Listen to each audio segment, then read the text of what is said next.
Hi guys, my name is Crystal and welcome to my YouTube channel. Welcome old subscribers, welcome new.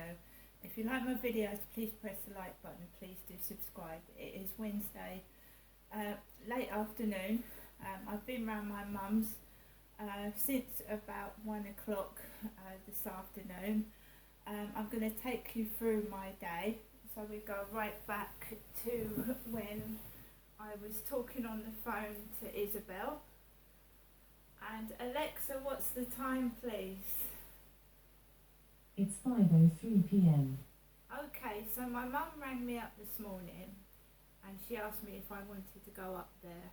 So I talked to Isabel for 2 hours. 2 hours on the mobile phone. I took breaks. I put the phone over there and I sat down. Then I put the phone over there to get and sat down because phones hurt my face. I suffer from atypical facial pain and I had to put myself through that so that I could get help from victim support, because that's where Isabel said she came from. So before I spoke to my mum, I spoke to Isabel for 2 hours and she was going through everything. She was going through the online stalking, she was going through my ex-husband, she was going through ex-partners, and I also told her about Charlie, the guy that I met on the field on King Charles III's coronation day. So she was asking me questions. Was I scared of Charlie? Was I frightened of him? Had he physically hurt anyone? Had he physically hurt me? All sorts of questions. And I was on the phone from 10 till gone nearly 12 p.m. in the afternoon.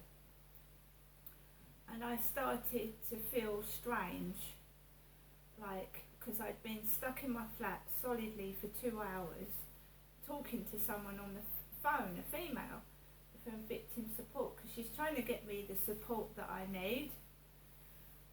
So I was telling her all about things and she was noting things down, I could tell.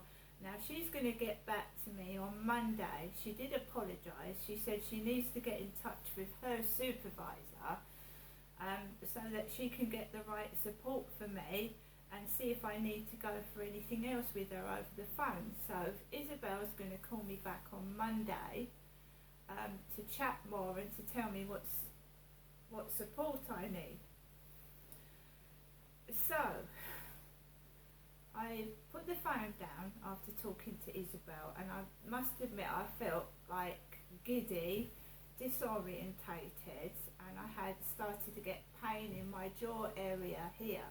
But I was not angry and I was not cross, because I've learned how to control my anger in positive ways and use it positively rather than getting cross and into trouble and dangerous situations. So I got my things ready to take up to my mum's, and I called my mum and she was all happy over the phone, and we agreed that, about 1 o'clock get the taxi, because I needed to walk Max around the field. So I got hold of Max, put him on the lead, went down the stairs, and I hadn't taken out Max in the morning. So it's the first walk of the day, and I put a bin bag of rubbish into the main bin. And then I walked out of the bin store and I walked up onto the field.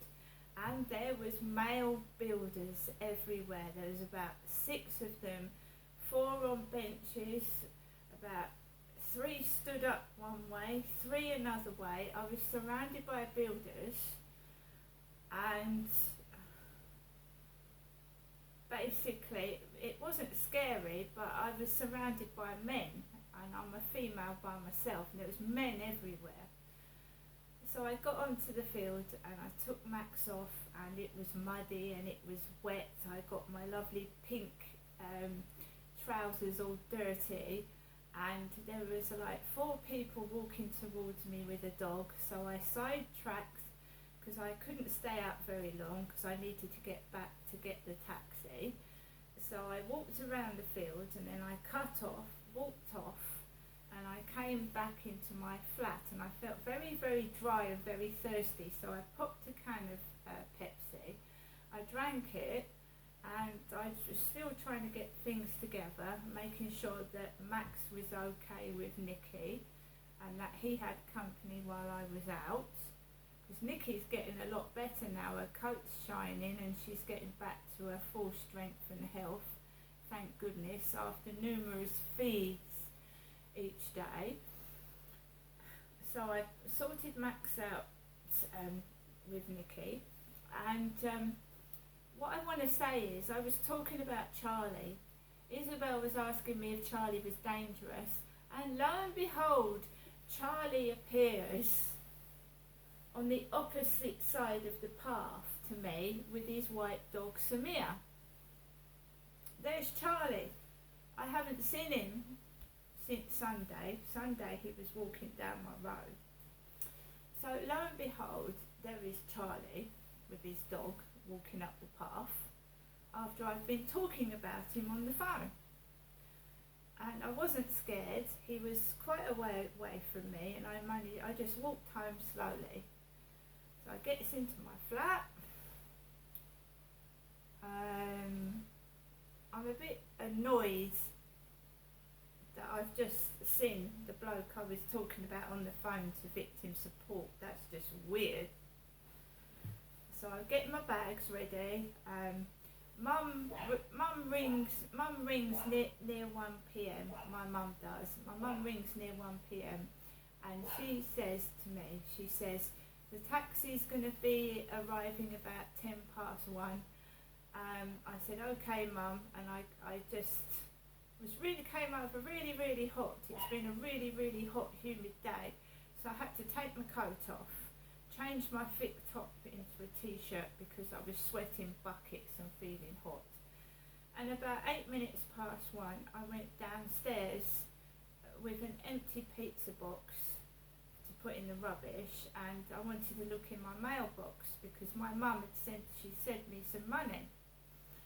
So I went into the mailbox. There was the letter from my mother with £40 in it, and there was a letter to me, Crystal, from British Gas, reminding me that someone's coming out to look at my smart meter on Friday because it's broken.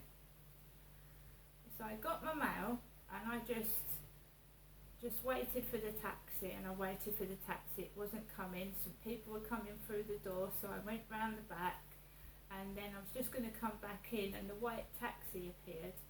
White taxi with a male Asian driver, and he waved at me like that, and then he turned the car around and he picked me up outside the flats. Very, very jolly, very, very happy Indian man. He said he was 58, I think he said, or 57. He told me his age. He said it must be lovely living down here. The flats are lovely and nice, and he was looking to buy a flat for him and his family. So he had, I would say he had more hair than Charlie, but he had hair like Charlie. So he had hair like Charlie, and he had white earphones in his ears, and he was talking to me when he had earphones in his ears, but we had a nice conversation all the way up to Durrell Gardens. And it was pleasant. He was a nice talkative driver, nice Asian guy, really nice, friendly chap. So he drove me up to Durrell Gardens, right near the brown bin. My mum came out, she paid him because I don't like getting anywhere near blokes at the moment. So she paid the driver. I went indoors, and my mum, she was not very talkative to start with. She was a bit standoffish, but she wasn't rude and nasty. there was men everywhere because I don't know whether they're fitting kitchens, but workmen were still down Durrell Gardens fitting the flats out with probably bathrooms and kitchens, I don't know. There was banging going on at the side of the wall where I was sat. That was annoying and irritating for a bit, and then they all went. And my mum said, I've got you 2 bags of cat litter, Ginestra. 2 bags of cat litter. So we've got super absorbent cat litter, 10 litres Morrison's. Oh God. Bear in mind that I had to carry this by myself up to my flat on my own. Ultra super fine cat litter, 5 litres Morrison's. So I've had to carry 15 litres of cat litter, plus other bits and bobs. So as usual, my mum started talking about my father Derek. She said he was a cheeky devil. Derek was a cheeky devil. And she started, because I'd been talking about domestic violence and my husband way back in 2004, and the domestic violence that was inflicted on me. So I just got a barrage of how Derek used to do things to my mother again. Now, I suffered domestic abuse in my marriage. I did. So whenever I talk about myself, my mum then starts talking